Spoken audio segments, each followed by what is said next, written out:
నమస్కారం. పురాణాల్లో ఒకే సంఘటన వేరువేరు విధాలుగా ఎందుకు చెప్పబడింది? మనం ఏది నమ్మాలి?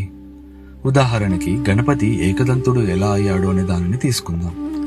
బ్రహ్మాండ పురాణం ప్రకారం పరశురాముని అస్త్రం వల్ల దంతం విరిగింది అని, ఇంకా వ్యాస మహర్షి వారి మహాభారతం రాస్తున్న సమయంలో తన కలం మధ్యలో ఆగిపోతే తన దంతాన్నే కలంగా ఉపయోగించాడని కూడా ఉంది. అలాగే సతీదేవి కొన్ని పురాణాలలో దక్షుడికి పెద్ద కుమార్తె అని, కొన్నింటిలో చిన్న కుమార్తె అని వివరించారు. దీనికి కారణం కల్పభేదం. ఒక కల్పం నుంచి మరో కల్పానికి జరిగే తేడానే కల్పభేదము అంటారు. సనాతన ధర్మంలో కాలం ఒక సరళ రేఖలా కాకుండా ఒక చక్రంలా తిరుగుతుంది. గడియారంలో ముళ్ళు ఎలా తిరుగుతాయో, భూమి సూర్యుని చుట్టూ ఎలా తిరుగుతుందో అలాగే కాలం కూడా వృత్తాకారంగా తిరుగుతుంది అని. ప్రతి కల్పంలో సృష్టి స్థితి లయ ప్రక్రియ జరుగుతుంది.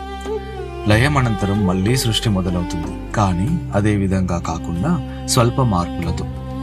అందుకే ఒకే దేవతలు, ఒకే యుగాలు, ఒకే మన్వంతరాలు ఉన్నా ఘటనలు, జీవుల కర్మఫలాలు, అవతారాల లీలలు కొద్దిగా మారతాయి. అంటే దేవతలు అసురుల మధ్య మహాసంగ్రామాల వంటి ప్రధాన దైవిక సంఘటనలు మళ్లీ మళ్లీ జరుగుతాయి, కానీ అవి జరిగే విధానం, పరిస్థితులు, వివరాలు మాత్రం ప్రతి కల్పానికి భిన్నంగా ఉంటాయి. స్కాంద పురాణం ప్రకారం పురాణాల విభేదాలు కల్పాల భేదం వల్లనేనని, వాటి ప్రామాణికతపై సందేహపడకూడదని ఉంది.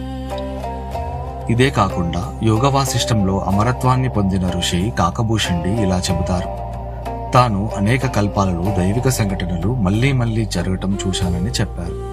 నేను భూమి 5 సార్లు మునిగి ప్రతిసారి దివ్యమైన కూర్మావతారం ద్వారా తిరిగి పైకి ఎత్తబడటం చూశాను. ఇంకా పరశురాముని రూపంలో హరి 6 సార్లు భూమిపై అవతరించడాన్ని నేను చూశాను. 100 కలియుగాలు వచ్చిపోవడం చూశాను అని కూడా అన్నారు. కాబట్టి మీరు ఇక నుంచి పురాణాల్లో వ్యత్యాసాలు చూసినప్పుడు సందేహపడకండి. సంఘటనల్లో తేడాలు ఉన్నా ఆధ్యాత్మిక సత్యం మాత్రం ఒక్కటేనని గ్రహించండి. మన మునులు, ఋషులు దీనిని ముందే గ్రహించి మనకు వివరంగా చెప్పారు.